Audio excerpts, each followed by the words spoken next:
부활의 아침 예배하는 우리들에게 주님께서 은혜와 평강 내려주시기를 바랍니다. 오늘은 마태복음 20장 1절에서 16절 한 데나리온의 약속이라는 제목으로 말씀 전하겠습니다. 함께 읽은 본문은 포도원 비유 이야기입니다. 어느 포도원 주인이 포도원에서 일할 품꾼을 지금 여러 가지로 구하려고 애를 쓰고 있습니다. 말씀해 보니까 많은 시간이 나와요. 이른 아침 3시, 6시, 9시, 제11시까지도 이 주인은 장터에 나가서 포도원에서 일할 일꾼들을 찾고 있습니다. 참고로 유대 시간에 6을 더하면 오늘날 우리들의 시간이 됩니다. 그러니까 계산하면 오전 6시, 9시, 12시, 오후 3시, 그리고 마지막 오후 5시까지 주인이 나가서 이 품꾼들을 구하는 것으로 우리가 이해할 수가 있겠습니다. 그리고 이제 하루가 지나고 날이 저물었습니다. 포도원 주인은 나중 온 사람부터 시작해서 먼저 온 사람까지 한 명 한 명 품삯을 계산해 줍니다. 가장 늦게 온 사람이 5시라고 했죠. 먼저 그 사람이 삭스를 받는데 한 데나리온의 품삯을 받았습니다. 데나리온은 로마의 화폐 단위인데 노동자의 하루 품삯입니다. 12절에 보면은 그는 1시간 일했다고 했으니까 오후 5시에 와서 오후 6시까지 일했던 것이죠. 그런데 그가 한 데나리온, 하루 품삯의 전부를 다 받은 것이죠.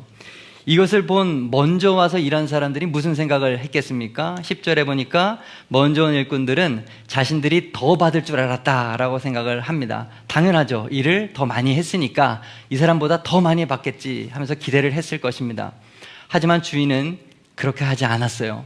먼저 온 품꾼들에게도 동일하게 한 데나리온의 품삯만을 주었습니다. 이른 아침부터 와서 고생한 이 일꾼들이 화가 났습니다. 불공평하다는 거죠. 왜 이렇게 우리들에게는 차별 대우하느냐.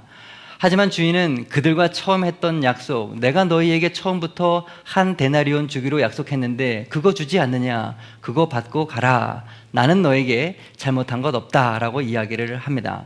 이 포도원의 비유, 웬만한 그리스도인이라면 모르지 않는 아주 유명한 그런 이야기입니다. 하지만 이 이야기는 우리가 잘 아는 만큼 잘 이해되는 말씀은 아니에요. 이른 아침부터 저녁까지 12시간 일한 일꾼과 5시에서 6시, 고작 1시간 일한 일꾼의 품삯이 서로 같다라고 하는 것은 우리의 머리로도 쉽사리 이해가 되지 않기 때문에 그런 것입니다. 이 이야기 끝에서 포도원 주인이 내가 내게 잘못한 것이 없노라 딱 일축시켜 버리지만 실제로 우리들의 마음속에는 정말 포도원 주인이 잘못한 게 없나, 뭔가 계산 잘못한 거 아닌가 하는 의심이 듭니다. 그렇다면 예수님께서 오늘 이 이야기를 통하여서 우리들에게 말씀하고자 하시는 것은 무엇일까? 이 이야기는 비유의 이야기입니다. 오늘 말씀에서 포도원 주인은 하나님이고 여기에서 일꾼은, 품꾼들은 우리 그리스도인들을 말하는 것이죠. 포도원 주인 되신 하나님께서는 우리를 품꾼으로, 성도로 부르시는데 그 부르심의 때는 사람마다 다 다르죠. 어떤 사람은 인생의 이른 새벽에 부르고 어떤 사람은 인생의 오전에, 어떤 사람은 인생의 오후 늦지막하게 그를 부르십니다. 어떤 사람은 저처럼 엄마 뱃속에서부터 모태신앙으로 태어나가지고 한평생 그리스도인으로 살아가고, 어떤 사람은 인생의 중반에 예수님 믿고 인생의 절반을 그리스도인으로 살아갑니다. 또 어떤 사람은 노년에 예수님을 믿고 한 몇 년 정도 짧게 그리스도인으로 살다가 삶을 마감하는 분도 있는 것이죠. 굳이 시간을 따지자면 80년을 믿는 사람도 있을 것이고 40년을 믿는 사람도 있을 것이고 10년 그 이하로 믿는 사람도 있겠죠. 예수님을 주님으로 모시면서 열심히 섬기며 사는 기간은 다 사람마다 천차만별이 되는 것입니다. 당연히 그들이 이 땅에서 예수 믿으면서 행했던 모든 수고와 노력들도 다 그 분량에서 차이가 있겠죠. 한평생 주님의 몸된 교회에서 직분을 받아가면서 헌신하고 봉사했던 그런 분들의 그런 노고와 몇 년, 인생의 후반부에 몇 년 예수 믿으면서 노력했던 그들의 봉사기간, 흘린 땀, 노력의 분량에 있어서는 차이가 있는 것이 분명할 것입니다. 그러면 나중에 그들이 주님 앞에 섰을 때 주님으로부터 받을 상급도 무언가 차이가 있어야 되는 것 아닌가, 달라야 되는 것 아닌가 하는 게 우리의 생각입니다. 근데 오늘 본문에 보면 얘기를 하는 거죠. 그게 아니다라는 거예요. 그게 아니다. 주인은 그들에게 모두 다 동일한 품삯을 주고 있습니다. 그것은 한 데나리온입니다. 우리도 나중에 80년을 믿었든 40년을 믿었든 10년을, 아니 더 짧은 인생을 예수를 믿고 살았든 다 주님 앞에 가는데 우리는 동일하게 주님으로부터 하나의 같은 분량을 얻습니다. 그것은 한 데나리온이에요. 왜냐하면 그것이 약속이기 때문에 그렇습니다. 자, 그렇다면 모든 그리스도인들이 주님께 받은 이 한 데나리온, 이 품삯은 도대체 무엇을 말하는 걸까요? 성경에서 가장 중요한 구절 가운데 하나, 우리 베드로전서 1장 9절을 함께 봅니다. 시작. 믿음의 결국 곧 영혼의 구원을 받음이라. 아멘. 그렇습니다. 하나님께서 우리들에게 약속하신 한 데나리온은 바로 우리의 영혼 구원을 말하는 것입니다. 감리교 교리문답서인 의경문답의 제1번의 질문이 이것입니다. 삶에서 당신의 주된 관심은 무엇이어야 합니까? 답은 나의 영혼을 구하는 것입니다. 영혼 구원이 우리 인생의 믿음 생활의 최종 목표라고 하는 것이죠. 우리가 예수님 믿고 그분의 뜻에 따라서 순종하면서 십자가 길 걸으면서 순교자의 길을 걷는 그 최종 목표와 이유는 바로 영혼의 구원에 있는 것입니다. 영혼 구원은 이 세상에서 우리가 받을 수 있는 최고의 복이요, 그 어떤 것과도 견줄 수 없는 가장 큰 은혜임을 믿으시기를 바랍니다.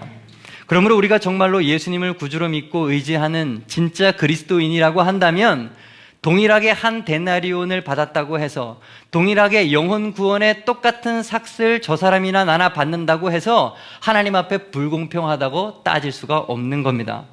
80년 믿고 천국 간 사람이 10년 믿고 천국 온 사람을 보면서 야, 너 고작 10년 믿고 천국 온 거야? 라고 따질 수 없다라는 거예요. 손가락질 할 수 없다는 것입니다. 오히려 진정한 그리스도인이라고 한다면 하나님, 내가 더 일찍 주를 만나게 하셔서 더 많이 봉사하고 희생하고 주를 위해 살다가 이렇게 천국 오게 하시니 그거 너무너무 감사합니다 라고 고백할 수밖에 없는 것이죠. 15절 말씀처럼 하나님 것 가지고 하나님의 뜻대로 하신 것이기에 우리는 그저 한 데나리온 영혼 구원만으로도 감사 찬양하며 기뻐해야 된다는 것이죠. 창조주 하나님께서 하신 일인데 우리 구더기 같고 벌레 같은 우리 인생이 뭐라고 하나님께 따지고 또 다른 그 어떤 것을 구하겠습니까? 하나님께서는요, 예수 그리스도를 통하여서 우리의 모든 죄악들, 더러운 것들을 다 씻어주셨습니다. 내가 죽어 마땅한 그런 십자가인데 예수님께서 친히 달려서 우리를 대신하여 돌아가셨습니다. 우리를 살려주셨고 우리가 이 땅을 살아가야 할 이유를 허락해 주셨고 영원한 생명을 주셨습니다. 우리는 그저 그분께 그 구원을 감사하며 기뻐해야 하는 것이죠. 하박국 선지자와 같이 고백해야 합니다. 비록 무화과 나무가 무성치 못하며 포도나무에 열매가 없으며 감람나무에 소출이 없으며 밭에 식물이 없으며 우리의 양이 없으며 외양간에 소가 없을지라도 나는 여호와를 인하여 즐거워하며 나의 구원의 하나님을 인하여 기뻐하리로다. 아멘. 나에게 갖춘 것 아무것도 없어도, 내 창고가 비고 나는 다른 사람들에게 자랑할 것 아무것도 없어도 나에게 구원 주신 그것만으로도 나는 기뻐하고 찬양할 수 있다. 그런 여러분 될 수 있기를 바랍니다. 혹시 여러분들 가운데 이 땅을 살아가면서 특별히 믿으면서도 이해할 수 없는 문제와 고통으로 힘들어하는 분이 계실지 모르겠습니다. 그리스도인이 되기로 결심한 이후에 오히려 우리의 삶이 평안해지기는커녕 점점 더 어렵고 이해하지 못하는 문제가 더 생기는 분이 계실 수도 있습니다. 가정의 문제, 친구의 문제, 사업의 문제, 학업의 문제, 개인의 말할 수 없는 여러 가지 문제로 하나님을 원망하고 싶은 분들도 계실지 모르겠고, 하나님 너무 불공평한 거 아닙니까? 따지고 싶은 분이 혹 계실지도 모르겠습니다. 그럴 때 우리는 오늘 본문의 주님의 음성을 기억해야 합니다. 친구여, 내가 내게 잘못한 것이 없노라. 내가 나와 한 데나리온의 약속을 하지 아니하였느냐. 여러분, 하나님은 우리들에게 잘못한 것이 없어요. 하나님은 우리들에게 약속하신 영혼 구원을 반드시 이루실 것이기 때문에 그렇습니다. 여러분, 영혼 구원은 이 세상의 그 어떤 유괴복에 견줄 수 없는 거대한 큰 품삯입니다. 이것이 가장 귀한 약속이며 인생 최고의 복입니다. 썩어질 육신의 것과 영원한 영혼 구원의 복을 바꾸지 않는 우리가 되어야 되겠습니다. 한 데나리온, 영혼 구원에 감사할 수 있는 품꾼 성도 될 수 있기를 주님의 이름으로 축복합니다. 다음으로 오늘 9절과 10절 말씀을 좀 보도록 하겠습니다. 제11시에 온 자들이 와서 한 데나리온씩을 받거늘 먼저 온 자들이 와서 더 받을 줄 알았더니 그들도 한 데나리온씩 받은지라. 날이 저물어서 이제 품삯을 받을 때 오후 5시에 온 품꾼이 한 데나리온을 먼저 받았습니다. 먼저 온 사람 당연히 더 받을 것을 기대를 했겠죠. 하루 품삯 한 데나리온은 이미 내가 얻은 것으로 간주하고 거기에 더하여 추가적으로 더 많은 것을 내가 주인으로부터 얻을 것이라고 기대했을 것입니다. 여러분, 우리는요, 한 데나리온 외에, 영혼 구원 외에 헛된 것에 마음 두는 태도를 조심해야 돼요. 다시, 하나님께서 우리에게 약속하신 한 데나리온 외에 추가적인 그 어떤 것을 주객 전도되어서 그것을 우선순위 두고 마음에 그것을 사랑하면 안 된다라는 말입니다. 오늘 본문 말씀을 보니까 더 받을 줄로 생각했던 사람들은 먼저 온 사람들이었습니다. 이른 아침 3시, 6시, 9시 앞에 온 모든 사람들이 똑같은 기대를 했을 거예요. 아마도 일찍 오면 올수록 더 많은 것을 받겠지? 나는 얼마나 더 받을까? 큰 기대를 했을 것입니다. 그렇습니다. 영혼 구원의 약속을 받고 신앙생활을 하는 그리스도인인데도 살다 보면 헛된 것에 마음이 뺏길 때가 있습니다. 아니, 일반적으로 우리는 원래 그래요. 헛된 것에 더 마음을 쏟고 더 얻을 것이 무엇인가 거기에 자꾸 마음을 씁니다. 사도 바울의 말을 빌리자면 경건에 이르기는커녕 망령되고 허탄한 신화를 쫓고 있는 겁니다. 그들은요, 헛된 것들을 추구하면서도 자기의 영혼 구원은 이미 얻은 것이라고 스스로 생각을 합니다. 영혼을 구원해 주시는 주체는 하나님이신데 자기 스스로 자기의 구원을 인정하는 거예요. 나는 스스로 천국 백성이라고 확신하고 있는 것입니다. 적당한 종교 생활하면서 주일날 한 번 교회 나오면서 스스로 마음을 위로하는 것이죠. 나는 구원받았다. 스스로 그렇게 위로 삼는 거예요. 이 정도면 됐다. 나는 구원을 받았다. 자기 영혼에 가득한 죄 때문에 괴로워해 본 적 없으면서 창자가 끊어질 듯한 참회의 기도를 해보지도 않았으면서 하나님의 말씀인 성경을 사모해 보지도 단 한 번도 읽어보지도 않았으면서 모든 문제의 해결이 되시는 예수 그리스도를 인격적으로 만나보지도 못했으면서 그는 자기가 자기 구원을 이루었다 스스로 인정하고 추가로 받을 것에만 관심을 쏟고 있습니다. 요한일서 2장 16절, 이는 세상에 있는 모든 것이 육신의 정욕과 안목의 정욕과 이생의 자랑이니 다 아버지께로 쫓아온 것이 아니요 세상으로 쫓아온 것이라. 그들의 관심은 온통 눈에 보이는 세상의 육의 것들입니다. 주님께서 약속하신 한 데나리온 영혼의 구원에는 전혀 관심이 없습니다. 더 받을 추가적인 것에만 자꾸 혈안이 되어 있습니다. 주님은 분명히 말씀하셨습니다. 우리는 두 주인을 섬길 수가 없습니다. 한 사람이 두 주인을 섬기지 못할 것이니 혹 이를 미워하며 저를 사랑하거나 혹 이를 중히 여기며 저를 경히 여김이라. 너희가 하나님과 재물을 겸하여 섬기지 못하느니라. 그러므로 사랑하는 여러분, 오늘 우리는 결단해야 합니다. 우리의 주인은 과연 누구인가? 세상 만몬인가? 아니면 우리의 영혼의 구원자이신 예수 그리스도이신가? 우리는 무엇을 섬기고 있고 무엇을 바라고 있고 무엇을 위하여 살고 있는지 스스로 진지하게 답을 해보아야 되겠습니다. 고린도후서 7장 말씀을 보면 여기에 두 가지 근심이 기록이 되어져 있습니다. 하나는 하나님의 뜻대로 하는 근심이고 또 다른 하나는 세상 근심입니다. 하나님의 뜻대로 하는 근심이라고 하는 것은 우리로 하여금 말씀에 우리의 영혼을 비추어 보아 잘못된 것을 깨닫고 회개하고 구원에 이르게 하는 근심입니다. 그런데 이 세상 근심은 욕망에 근거한 것입니다. 욕망에 근거한 근심은 우리로 하여금 사망에 이르게 하는 것이죠. 세상 근심을 피하고 하나님의 뜻대로 하는 근심, 그 근심으로 구원에 이르는 저와 여러분들이 될 수 있기를 바랍니다. 마태복음 6장 31절이야. 그러므로 염려하여 이르기를 무엇을 먹을까, 무엇을 마실까, 무엇을 입을까 하지 말라. 이는 다 이방인들이 구하는 것이라. 너희 하늘 아버지께서 이 모든 것이 너희에게 있어야 할 줄을 아시느니라. 아멘. 여러분, 영혼 구원 이외의 육적인 복들, 영혼 구원 외에 우리가 이 땅을 살아가며 필요한 모든 것들은 우리 인생의 주인 되신 하나님께서 우리에게 알아서 주시는 것들입니다. 우리의 영혼이 구원을 받으면 거기에 더하여서 우리의 필요를 따라 하나님이 때로는 물질도 주시고 건강도 주시고 지혜도 주시고 평안도 채워주시는 것입니다. 우리가 구해야 할 신앙의 1번은 영혼의 구원이에요. 다른 복은 부차적인 것입니다. 우선순위가 바뀌지 않는 우리가 되어야 되겠습니다. 영혼 구원이 1번입니다. 다음으로 오늘 9절 말씀을 좀 다시 보죠.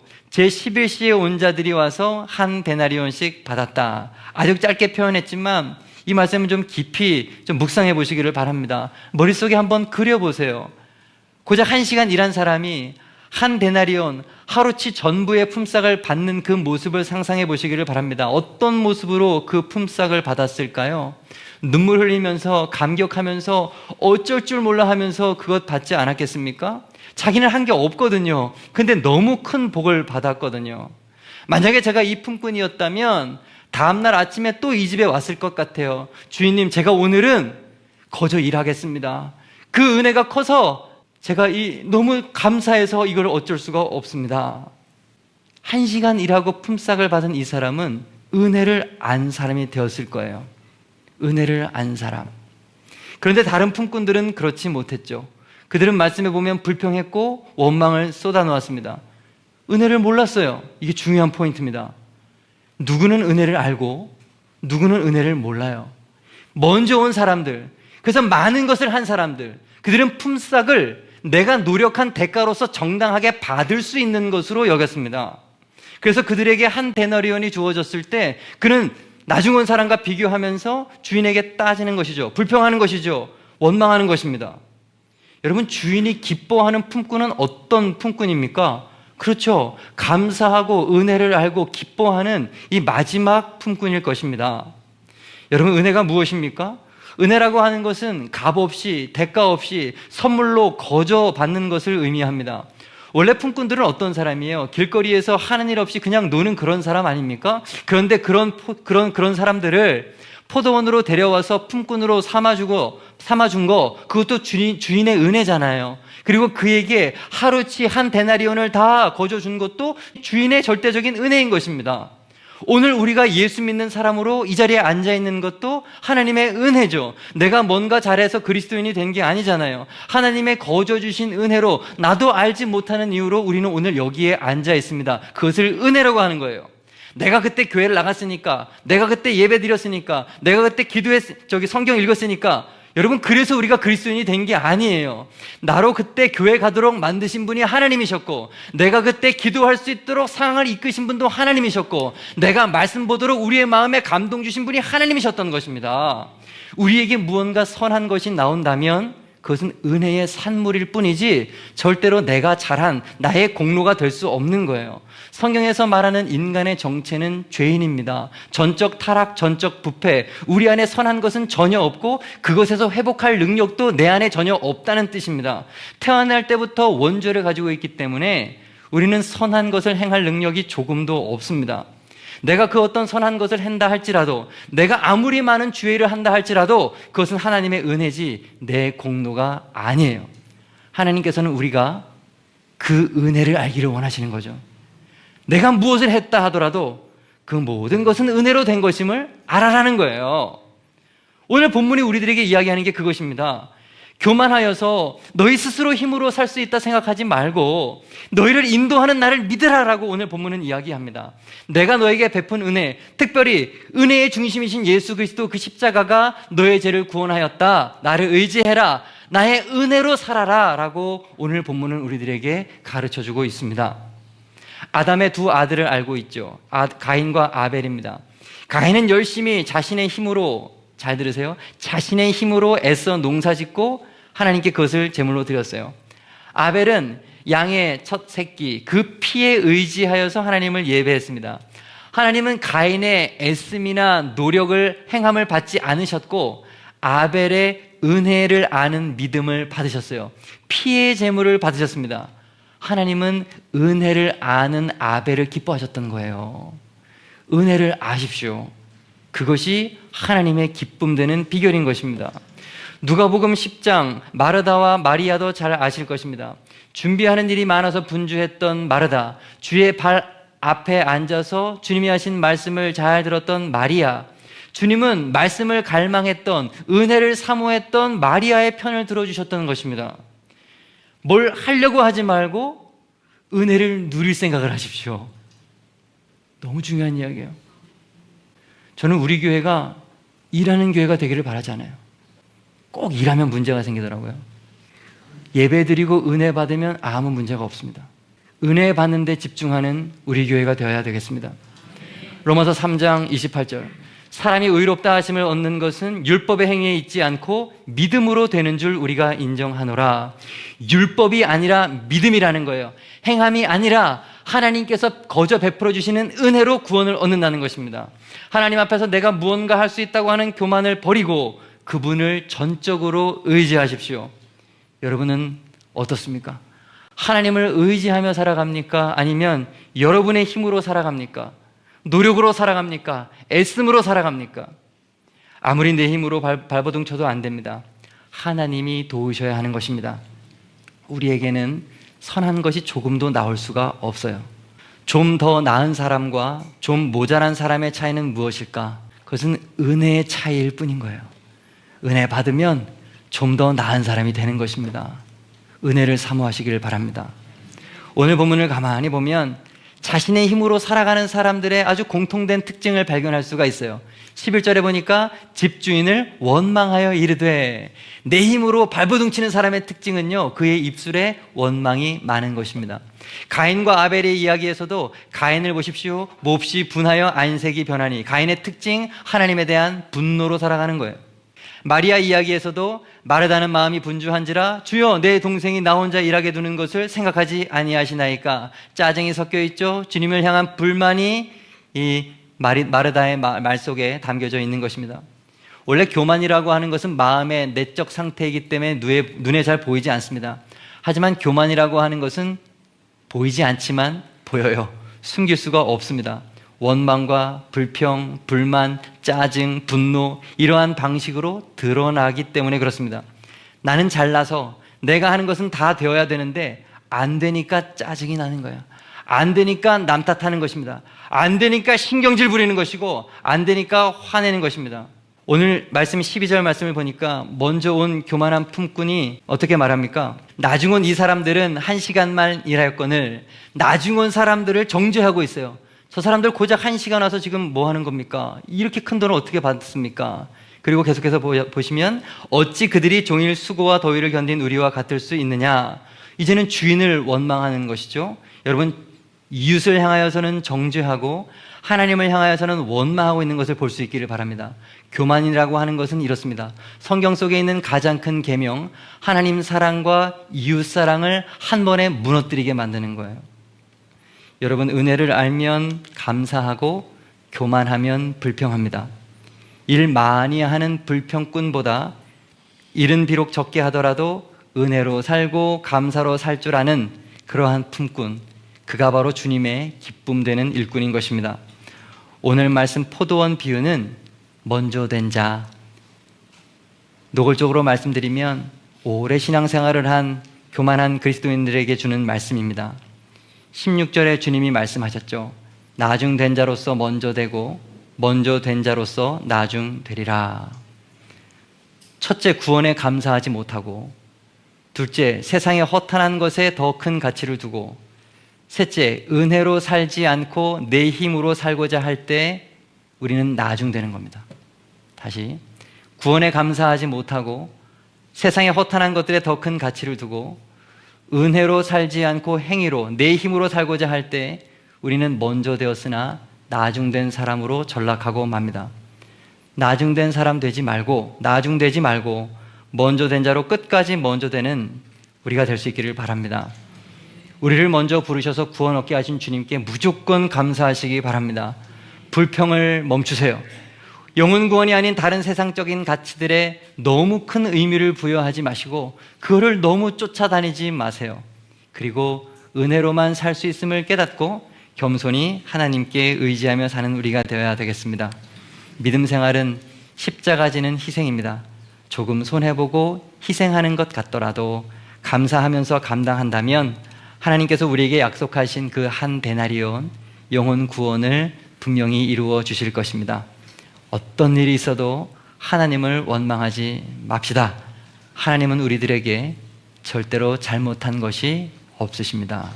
오늘 말씀 정리합니다. 한 데나리온의 약속. 첫째, 한 데나리온 영혼 구원에 감사할 줄 아는 성도가 되어야 합니다. 둘째, 헛된 것에 마음 두는 품꾼의 태도, 우리는 이러한 자세 경계해야 합니다. 셋째, 은혜를 알면 감사하고 교만하면 불평합니다. 원망과 불평이 아닌 감사와 기쁨과 찬양만이 우리 입술에 가득하기를 축복합니다. 기도드리겠습니다.